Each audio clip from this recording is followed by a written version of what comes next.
Let's get on with this show. Call me Adam! Hey everybody, it's Adam, live and in person for you. Hey everybody, it's Adam, wonder who he'll interview. CallMeAdam.com. Oh my god, I'm so excited to be here, and I'm excited that you guys are here. Definitely take pictures, video, whatever you want. We're gonna have a great time tonight. I'm so excited about my premiere guests. We have everybody here. We have from Orange is the New Black, we have Annie Golden and Lin Tucci. Yes. As well as Broadway star Lauren Elder, who also just won the 2017 Masters of Whistling contest. A master whistler. And we're gonna have a whistle off to see who can whistle better. So that's gonna be amazing. And we have award-winning lyricist and composer Bobby Cronin, who wrote the theme song that you just heard. Yes. So I'm thrilled that everybody is here. And thank you guys for coming. And to start things off on a positive note, I just wanna give a shout out to a few celebrity birthdays that we have today. Because it's a historic day, and I'm glad to share this day with Melrose Place vixen Heather Locklear. Yes, it's her birthday today. Michael Douglas and Catherine Zeta-Jones, who knew that they had the same birthday? Yeah. That's why it works. Yes, that is why it works. We also have Mark Hamill, Luke Skywalker, and Barbara Walters, perfect for a show like this. And one of my favorite authors, actually, Shel Silverstein, who wrote all of those great children's books, Giving Tree, Light in the Attic. So, why don't we get things started? Before I bring my first guest up, I'll give you a little bit of background because maybe not everybody here knows me or what I do. So I've been hosting the entertainment website Call Me Adam for the past 8 years, and I've been very lucky to interview a lot of great people. I have to say that 3 out of my 4 guests have already been featured on my website here. Annie, Lauren, and Bobby have all been interviewed before. And then most recently, I actually got to interview Kathleen Turner, which was really great. I got to interview Rue McClanahan before she died. It actually kind of would have been amazing if I interviewed her after she died. But I'm saving that for Joan Rivers to interview her from the grave, because I never got to interview her while she was alive. And who else? Michael Urie, who's going to be in Torchstrong Trilogy this fall, and a lot of great people. So check out the site, and let's get things started. All right, so first we have, I am going to take it, yes. So first up, we have award-winning composer, lyricist, and again, the writer of the theme song, Bobby Cronin. Bobby, come on up.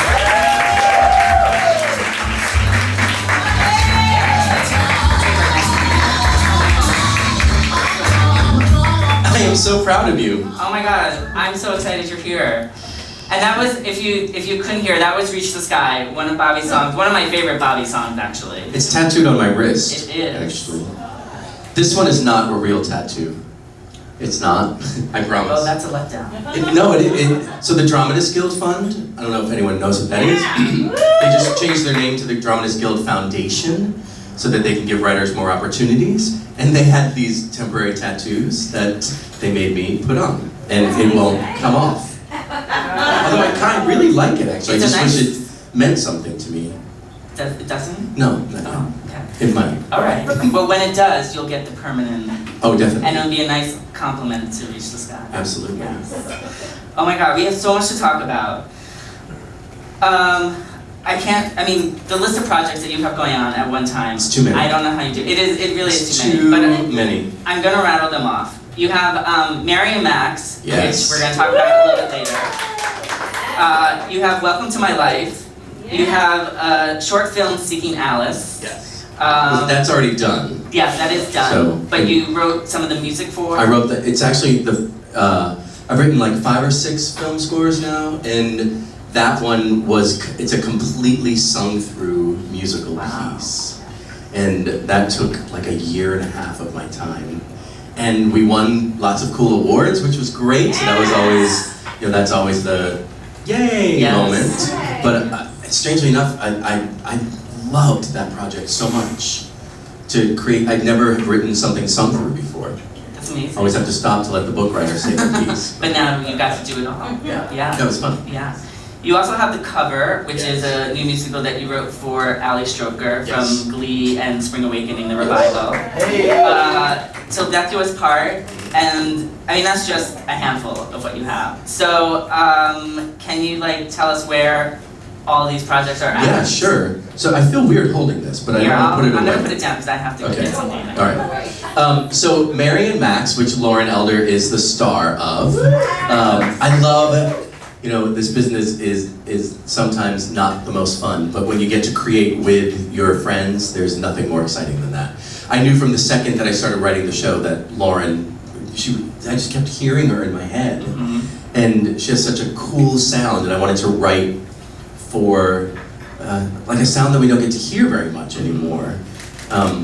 So I think I wrote my first song for that 3.5 to 4 years ago now, and we just did a presentation of the full show for the first time at the Alliance in Atlanta this summer, and at intermission we got an offer, which seldom happens in this business. So we're moving forward. We're doing, I will get in trouble if I tell you what we're doing, but we are doing a over $1 million production, our first out-of-town tryout in the fall of 2018. I just can't say where. That's very exciting. Thank you. But when you can say where, you better call me. Stafford Arima is our director, and Nick Adams is in the show. Chase, who is sitting right there, is in the show. It's a beautiful, I mean, I love everything I'm working on. And it's based on a claymation Yes, film. there's a claymation film that was written and created, it took 5 years, written and created by Adam Elliott, who won an Oscar for his first film called Harvey Crumpet. And this was to be his big follow-up, but the film is very dark, and it couldn't find an audience, and in fact, it did not even get an American release. Wow. And guy I was dating at the time watched it, and I came out of my music room at midnight, he's crying, which wasn't abnormal, and, or out of the ordinary, I should say. And he was like, you have to watch this is you. And I'm like, whoa. He's like, it sounds like you, it's got your heart all over it. And I watched it and texted my agents at 2 in the morning. I was like, please get me these rights, I have to do this. And you got it. And I got it. So, you know, it's been a journey, but it's been a really beautiful one. That's awesome. And now when it comes out, he can cry even more that he's not part of your life? Well, no, that's okay. It's fine. That's right. Yeah, you know, whatever. But that's exciting. Yes, That's yes. very exciting. Trying to take the No, positive. we're going to keep the positive. That's right. That's right. It's all about the positive. But where's my drink? Because now Oh, now you're thirsty. Of course. Okay. My love life did not start on Valentine's Day. It ended on Valentine's Day, by the way. 4 years ago, but still, it was Valentine's Day. Oh, well then. It was 4 years ago. Isn't that crazy? That's crazy. I know. Oh, good. Then when I do my one-man show, which is the anti-Valentine's Day, Right. you can come to that. I will and be celebrate. there Oh, with that. my wine. Yeah. Yes. Yeah, and the other shows are going great. The piece for Ali Stroker, we're doing a developmental lab. We did a developmental, because I don't know if you know who Ali Stroker is, she's in a wheelchair, and we're writing this piece, Crystal Skillman and I are writing this piece for her, and actually Anne Brummel to star in. Oh, I love Anne. And it originally was inspired by Cyrano, and then we got rid of the Cyrano idea, and it's really, we just wanted a vehicle for Ali to be in where it's not about her being in a wheelchair. So we've tried 4 or 5 different things so far, and we haven't loved anything until the last thing that we've been working on now for the last 6 months, and we're really excited about it. Well, good. When that has more development, you'll have to keep us posted. Absolutely. Yeah, because Ali was just here actually a few weeks ago. She did a concert here. I unfortunately did not get to go to it, but I'm sure it was great. It's funny, Crystal and I were in a writing session for that show. Oh my God. And we kept saying, I think Ali's show is coming up. We should probably figure out when Ali's show is. It was that night. Oh, that's great. But we were writing for her at that moment. So it's okay, it's all right. I have to ask you about your writing process. Because there are, so 2 of the shows that you've been working on Welcome to My Life and the cover. I saw early incarnations about it. And you basically, since then, have gone back and heavily rewritten them. So what's it like to write a whole show and then somewhere along the way you're like, I gotta redo it, and you basically more or less scrap everything and start over? For some people, some writers, they go nuts over that. For me, it's just part of the job. It's making the product better. Mm-hmm. So, and also as a writer, you do an awful lot of stuff on paper. And I was talking with Stephen Flaherty. I just name dropped. I was talking with Stephen Flaherty about this. Musical theater is not meant to be written on paper. It's not meant to be read. It's meant to be watched. So a lot of times you are crafting something and then you put it on its feet and you're like, oh, that is awful. Or you're crafting something, you get it on its feet and you go, oh my God, I don't need those 20 pages before that. So it's a hard process to the rewriting process. My whole thing is, and I take the Sondheim route, is to write while a little intoxicated. It's in Sondheim's Bibles, and then edit completely sober. And Interesting. yeah, and it's interesting because you always have, and actors have this too. I'm sure anyone with any job has this too. That there's that little voice on your shoulder that's like, you suck, this is terrible, you can't write. And then I just say fuck you and just go. And it's everything that I write is extremely personal, and I think that's why Brett was right with Mary and Max. It is, Mary and Max is about being an outsider and being judged incorrectly based on either how you look or on what you have heard, instead of actually knowing the person. Yeah.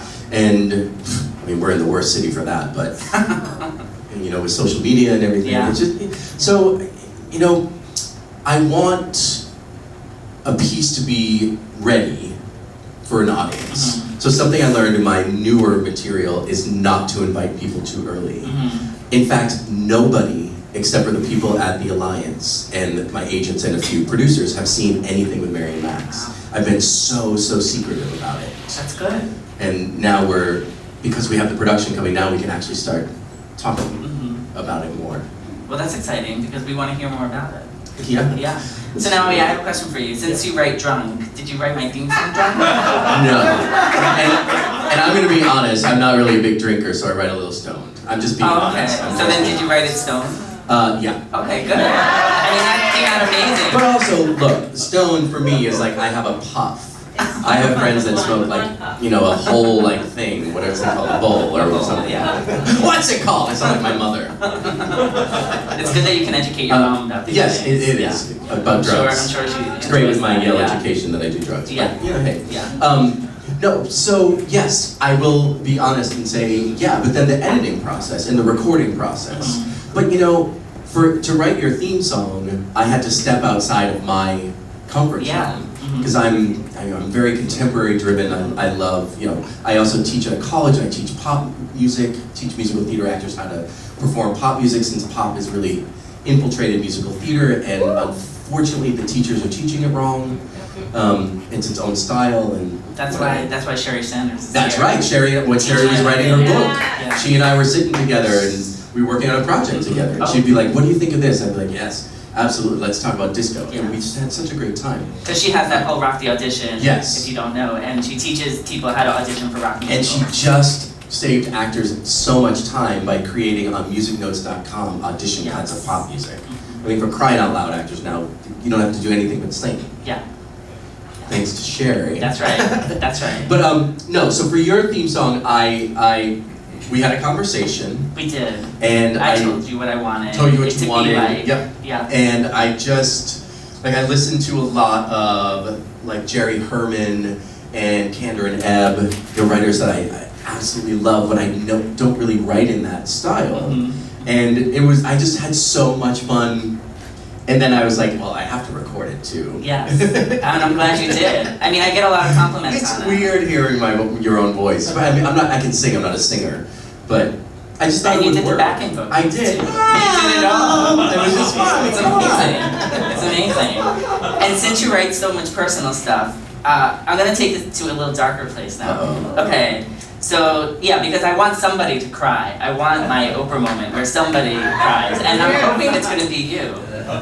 I almost got you to cry in our last interview. Yes, you did. I know. So my mother was like, Bob, you're almost crying. I'm from Boston.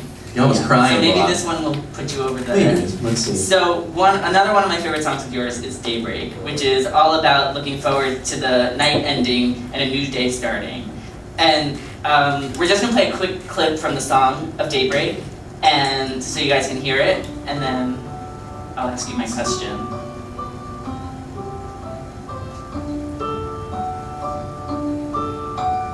It has a musical introduction. It does. But it's a beautiful one. I pray for daybreak to take away my heartache,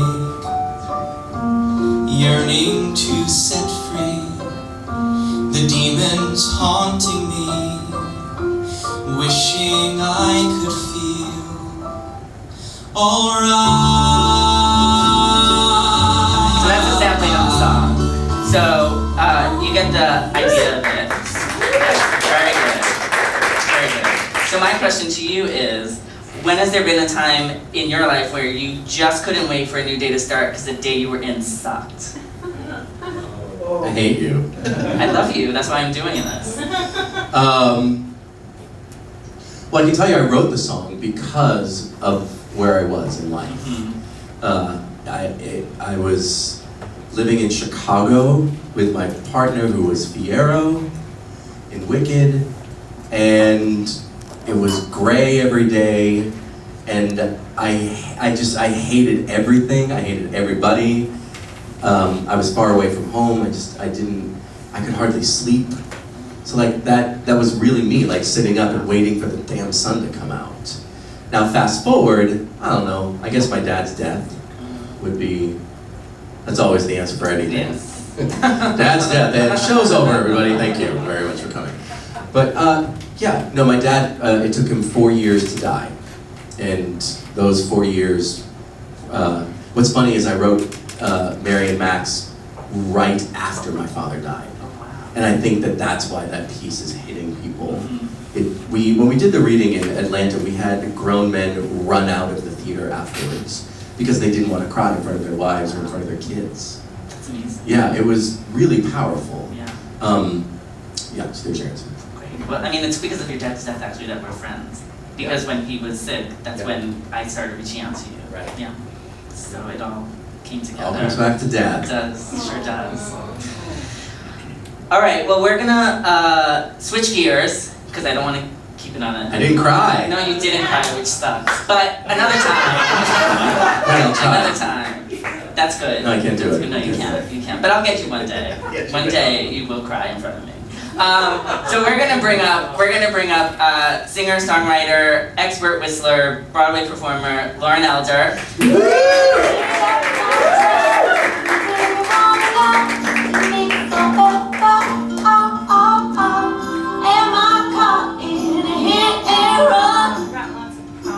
I love it. I don't know what I'm gonna need I love it. while I'm here. That song that introduced Lauren is her cover version of one of my favorite artists, Paula Abdul's Straight Up. Yes.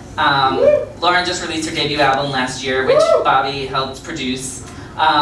So my first question for you is, well, you're just coming back actually from winning the 2017 Masters of Whistling competition, Yes. which is amazing. Thank you.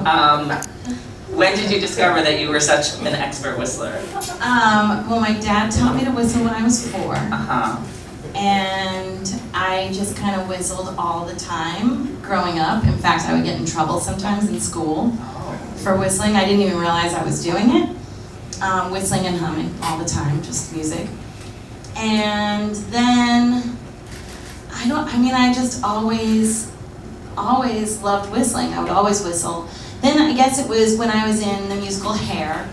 A lot of my friends played music, and they would come over to my apartment afterwards because they lived around the corner from the theater. And they would come over after the show, and we would have like these jam sessions. And that was before I was writing my own music. and I wanted to contribute to these jam sessions somehow, but my voice was like dead because we were doing hair 8 shows a week, which Annie knows all about. It's a really hard show to do, so I didn't want to sing anymore at 11 p.m. And so I would whistle, and they were all like, "What? This is so crazy!" And then I was like, "Oh my gosh, maybe I'll let people know that I do this," because I didn't, because it's not a very ladylike thing to do. Which we're trying to change. We lady whistlers are trying to tell other ladies that it's okay to whistle. It's beautiful. It's a beautiful thing. Why shouldn't it be associated with females? And you do it on your album. And hey, there's a great whistling section. Well, almost every song. The only song that doesn't have a whistle solo on the album is Straight Up. But yeah, that's when I really embraced it. Was when I started writing music, because it was just me and a ukulele, and I wanted something more to embellish it. And it's amazing. Thanks. She even layers her whistling on her album. It's amazing. Yeah, there's some whistle harmony on so good. some of it. Everybody should actually go pick up her album. Yeah. It's called Lauren Elder. It's on iTunes and Spotify and all those. It's everywhere. places. It's everywhere. She's got some really good arrangements. She does. I don't know who did those arrangements, but whoever did an amazing job with them. Yeah. Yeah. Bobby Cronin.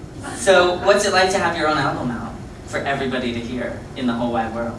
I wish everybody in the whole wide world was listening to Well, it. everybody in the whole world has the opportunity. They have the opportunity. It's pretty cool. I really like being able to say, yeah, I released an album this year. It sounds really fancy. It sounds a lot fancier than it is. It's a lot fancier than the box of CDs that's stuffed under a table in my bedroom. And that's why everybody here is gonna buy it. Nobody has CD players anymore. I've sold I think I've sold a total of 10 of those.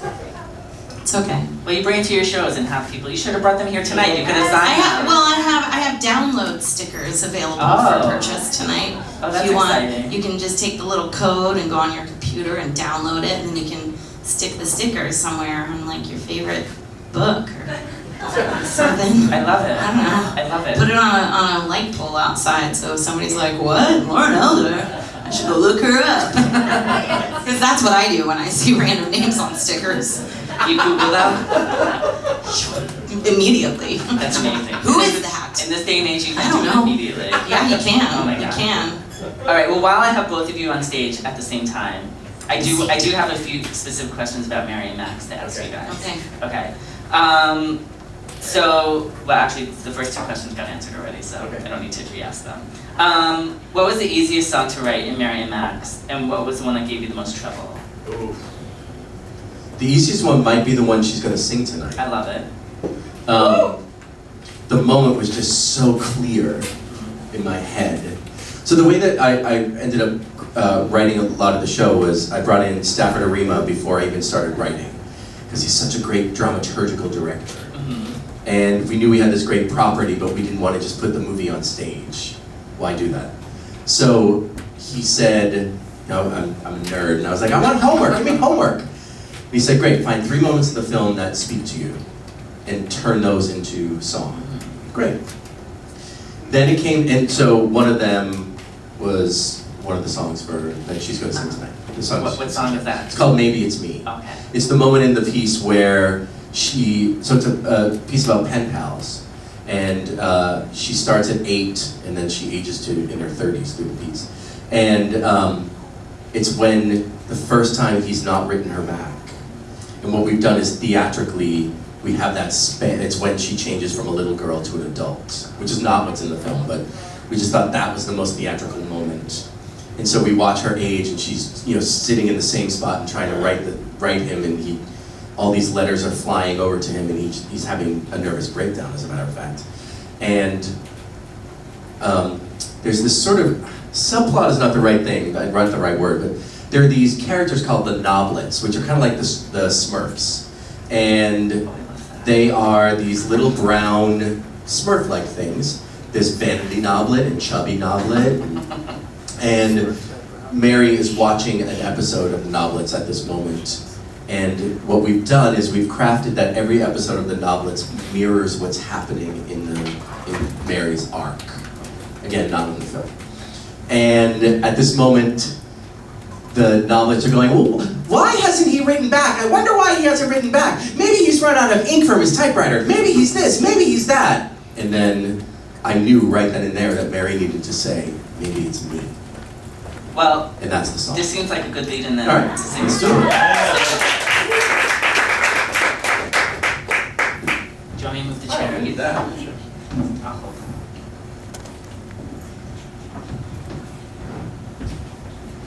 In the show, there are other singers in the back. It's her mom, her dad, and Mary as a child.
During it, she takes all the letters that she's received from him and she burns them. Oh, I love that.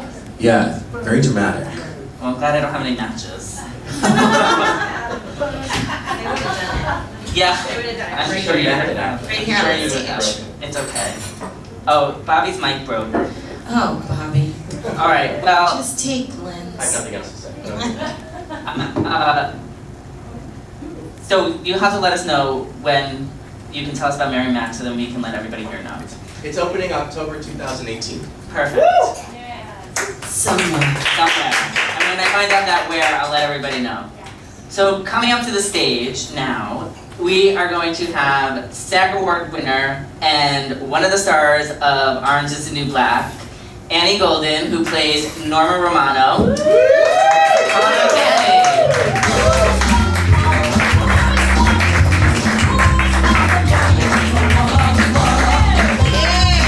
Yes, Woman's World, Lauren Elder.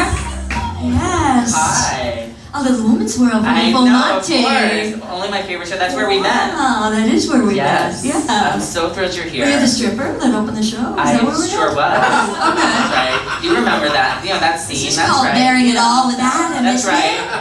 That's right. But nobody wants me to bear it all. So Oh. we're gonna I keep beg it to close. differ. Show hands. With Bob? Oh yeah. Yeah. Seriously, So- York's out. So fit. Yeah. He's blushing. If you want a real fitness expert, you should talk to my friend Joe.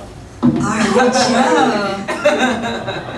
Yes. So, we have a lot to talk about. Okay. So last night you were a guest on a new podcast called It Makes a Sound, Yes. which is so fitting for you because you don't speak on Orange is the New Black. That's right. So, how was it to speak and let everybody know what you sound like? Well, the podcast is called It Makes a Sound because this young girl, well, she's a grown woman now. She thinks back to her teenage years, and there was a local singer-songwriter that she had a crush on, and she unearths these cassette tapes in the attic, and she wants to bring him back to, you know, notoriety. Oh my God. And I play her mom, and that's why it Oh makes my a God. sound. She's playing these cassette tapes, That's and so amazing. so it's a memory from her childhood. Oh, wow. And I play her mom, and we sing those songs, and they're written by Nate Rita, and it's Jacqueline Landgraf did it, and they're all associated with Atlantic Theater Company. So it's called It Makes a Sound, and you can go on iTunes and check it out. Original songs, just beautiful. That's Just awesome. beautiful radio pod, yeah. I'm not a fan of talk radio, but when it has a purpose and it's a story and a through line, and then it's okay. So that's what a podcast is, so I'm on board. I love it. I have a pin for you. I brought Me you a too. pin. Oh my God, I love And I pins. brought you a sticker. Oh my God, I love It stickers. makes a set. What does it say? Lauren Elder? Wait, what does it Oh say? my God. No. I'm teasing you. Oh my God. You should have brought your CDs. Oh my God, thank Do you. you guys, does I anyone love here you. have Yeah. a CD? You do. You already have a CD, Jefferson. You don't have a CD? Oh, Jefferson. Nice. He's so modern. Wait, I'm not Remind me gonna- next I'm not time. gonna I'll put bring on you a my CD. No, don't put on your suit. No. Put it, yeah. Yeah. Slide it. Here, yeah. Save it for later. Yeah.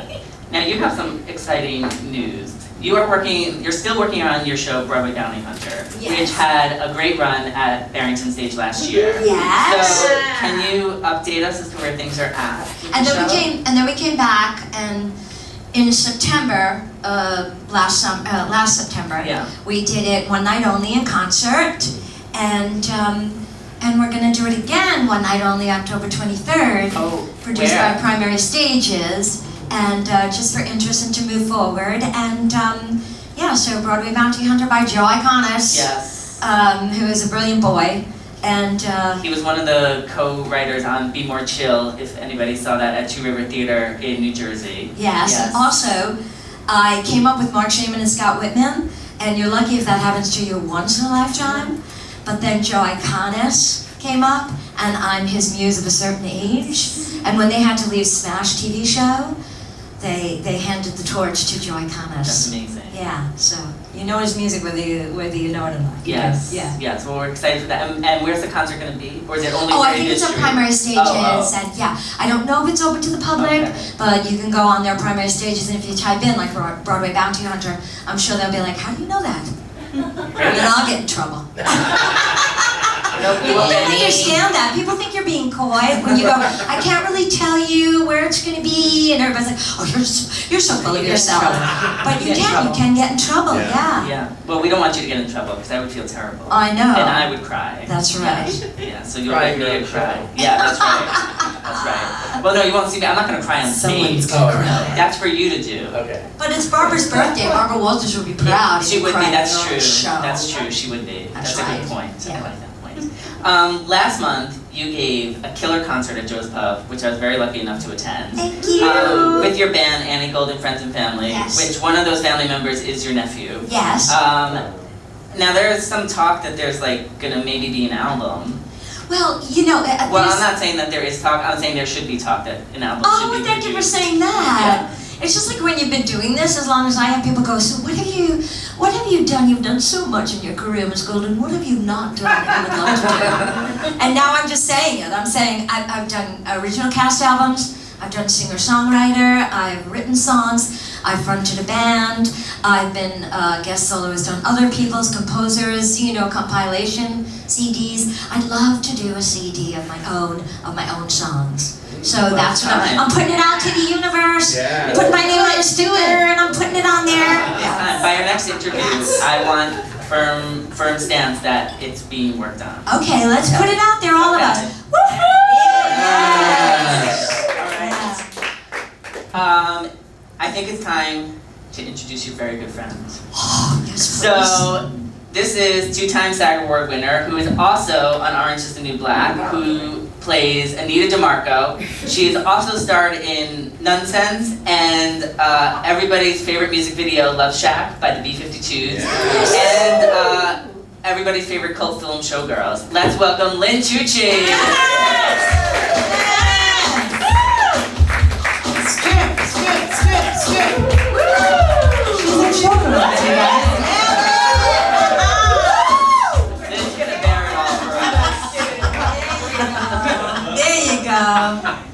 Oh my God. Hi, everyone. I'm so excited you're here.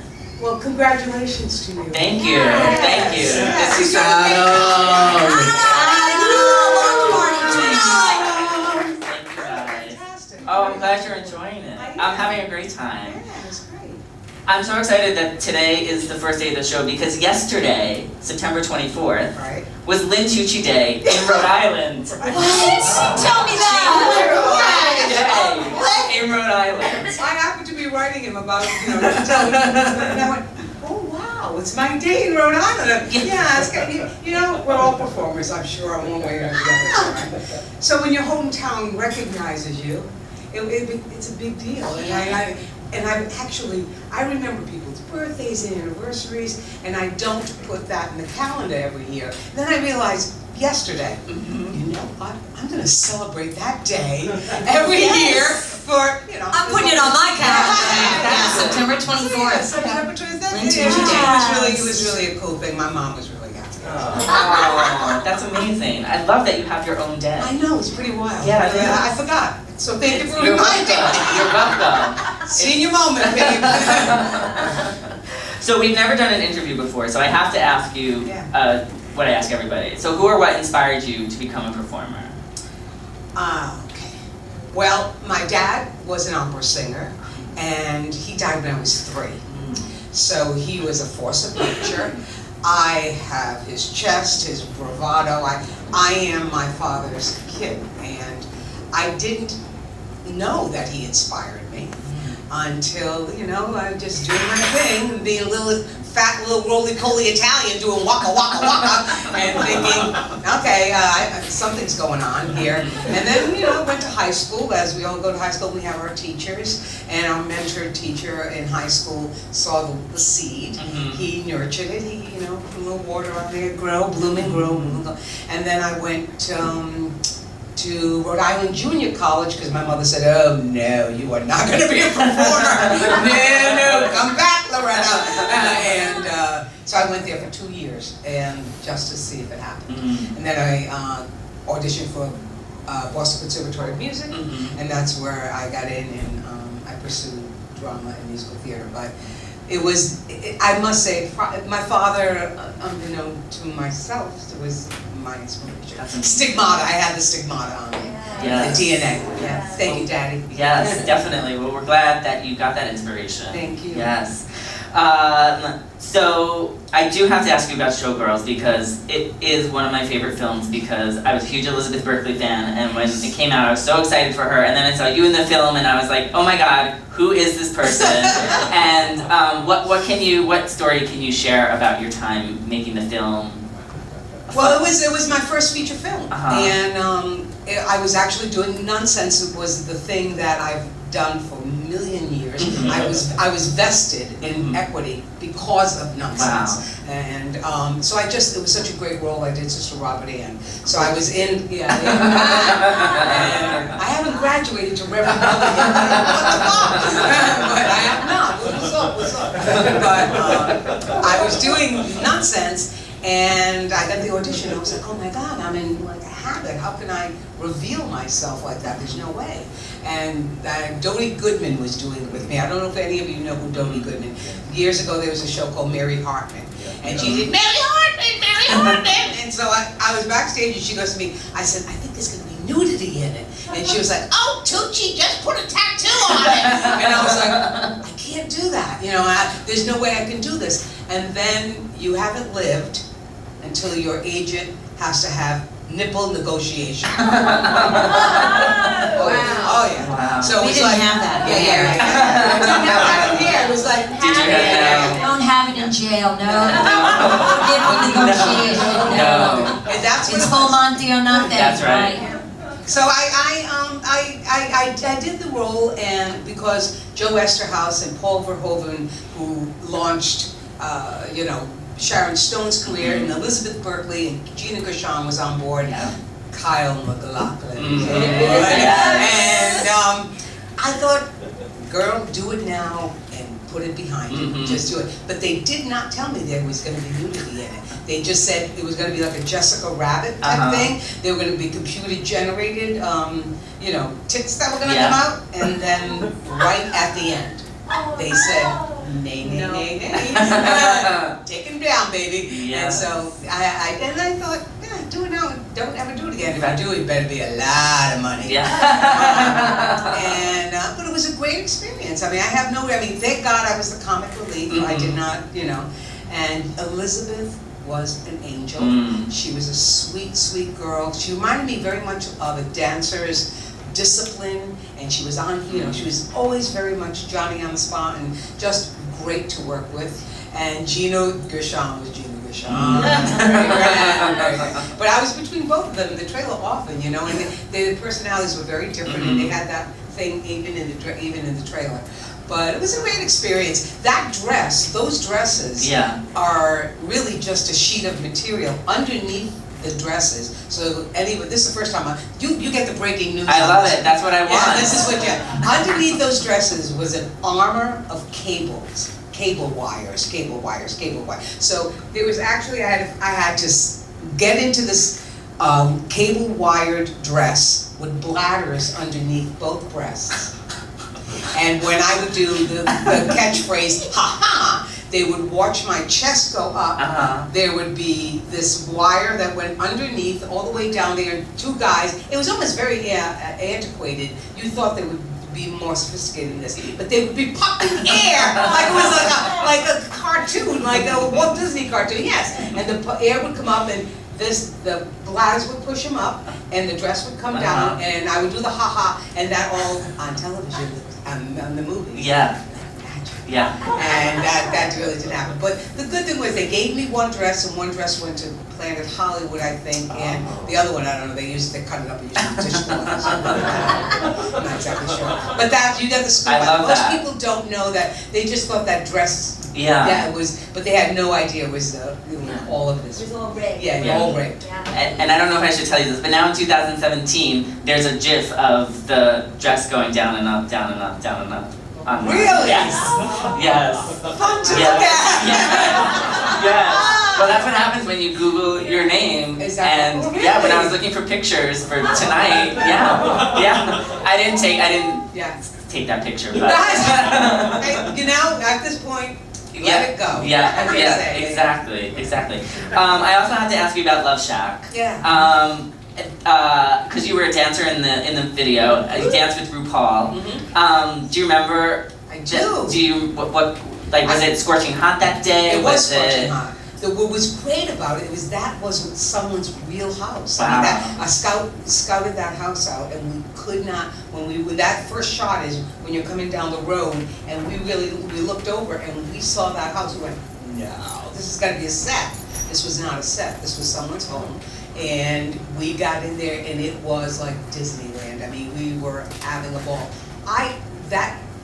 What happened with RuPaul was he was fun, and he had the hot pants on and a big afro wig, but he was not the RuPaul we all know now. It was like seconds before he broke up. Yeah. And after we wrapped that video, and it went viral. I mean, people went crazy for it. It was just a great song, and B-52s were great people to work with. Then RuPaul became RuPaul, and we were blown away. I was like, this man is that. And until he actually, we correspond every now and then, and he says the same thing, because it's like just before it all broke through. That's so great. Yeah, he was great. So great. He's a great guy. Yes. Yeah. Well, I have yet to interview him, so he's one of my top people. Yeah.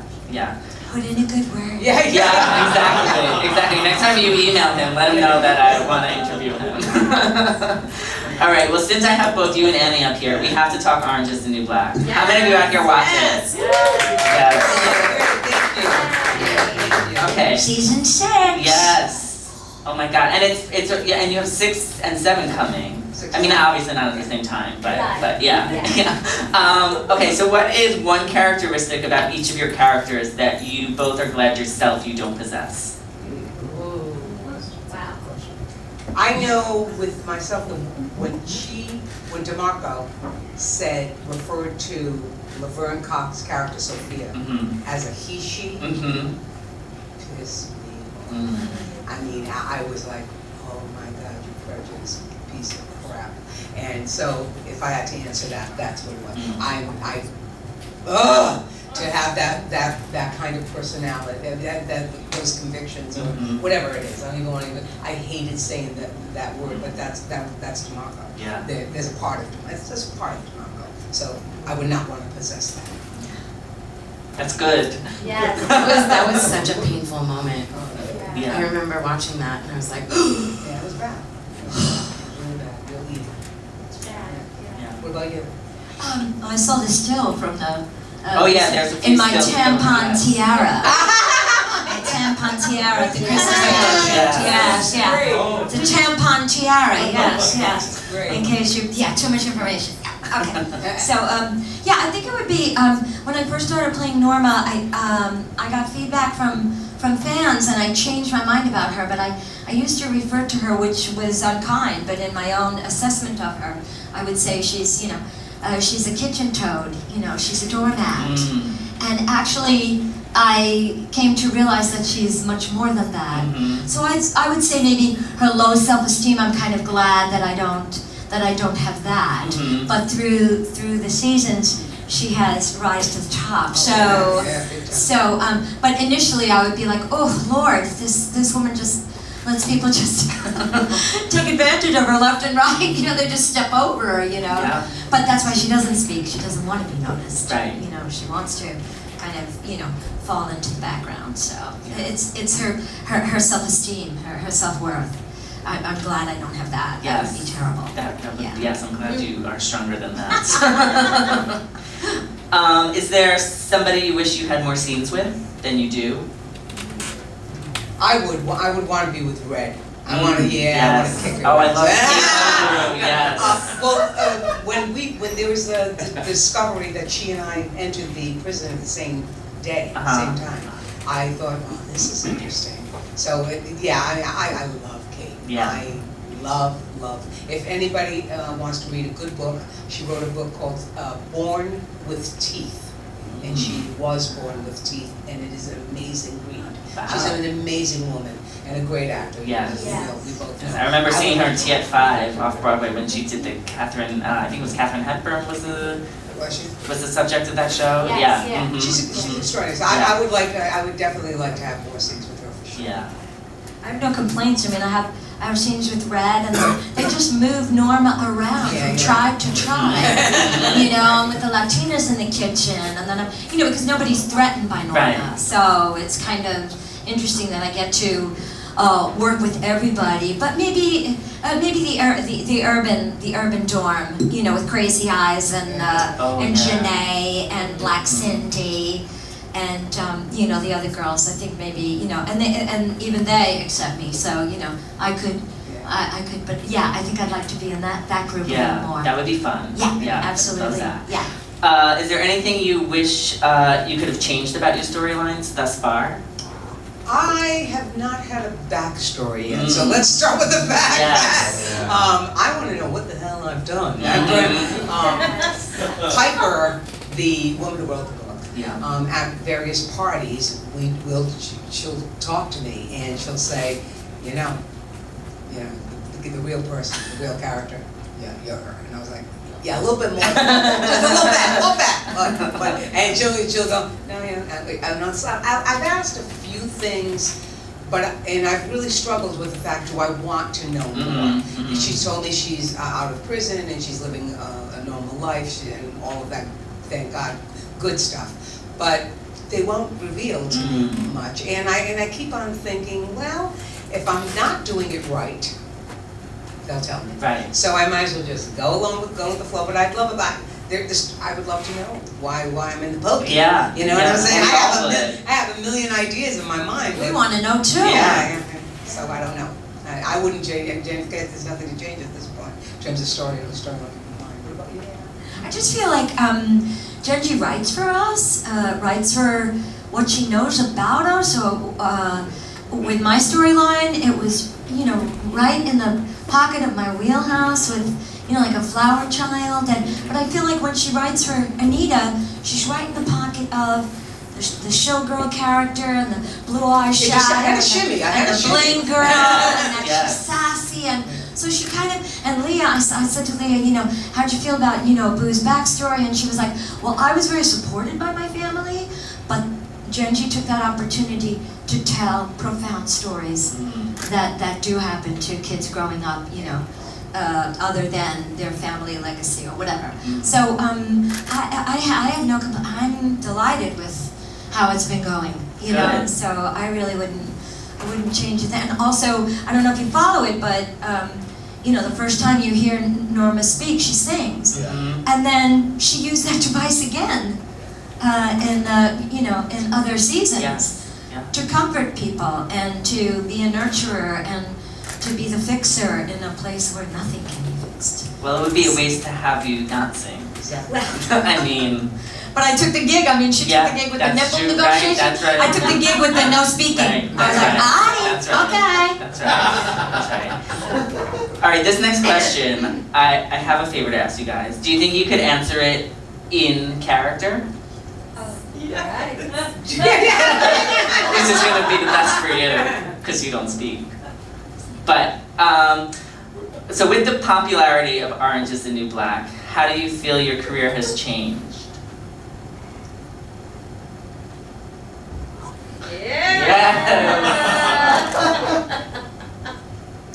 A lot of people know me.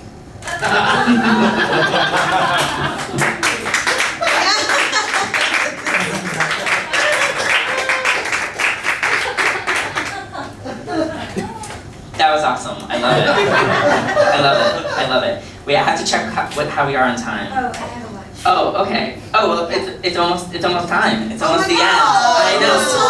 Almost time. So I did promise everybody that you and I would do a whistle off. So let's do it.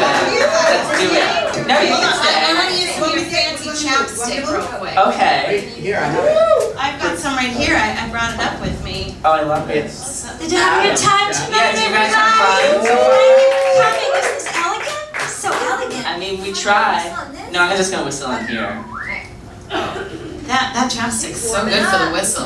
Oh, I didn't even want. How do we do this whistle off? We're just gonna go like 1, 2, 3, and then I'll whistle, and maybe somebody could time how long I whistle for, and then you can go and whoever whistles longer. Whoever whistles longer. I don't know. I mean, that's how I would do it. Okay. How would you do it? I don't know, like Whoever whistles better. Oh, okay. All right. Or it could be like a little back and forth. You could do a little thing, and then I do a little thing. A whistle and then I try off. to top it. Okay. And then Whistle I try it to off. top it. All right.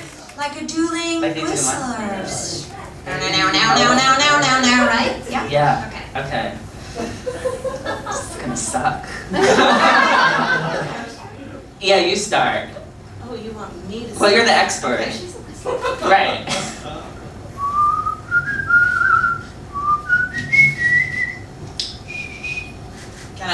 Gotta work out this mic. Hold on. Yeah.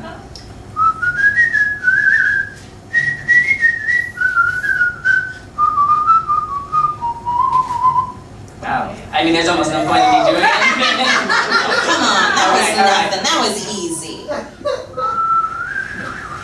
See, I got nothing. That's why you're the expert. Well, Well, I never said I was gonna be is good that it, or at do we keep going?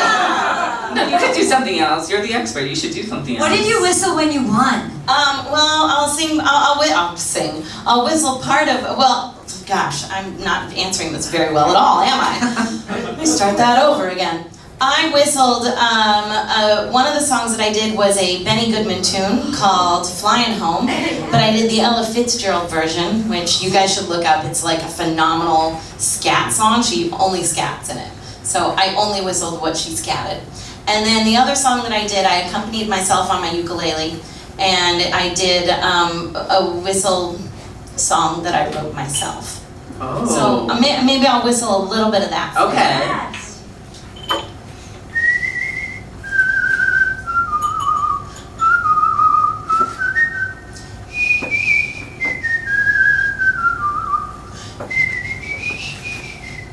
Oh, she's not there.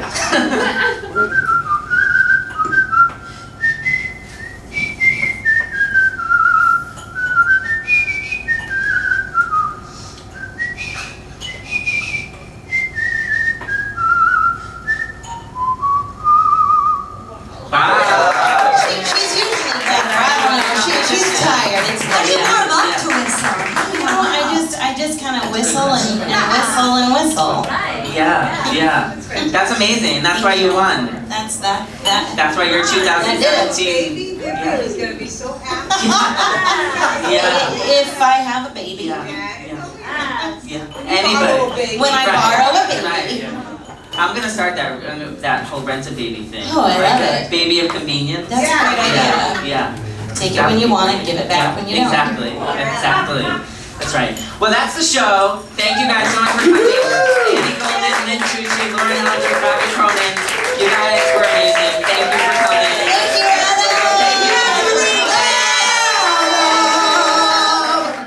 Just ask anybody who's had 'em. Adam lives for the business of show. Call me Adam.com.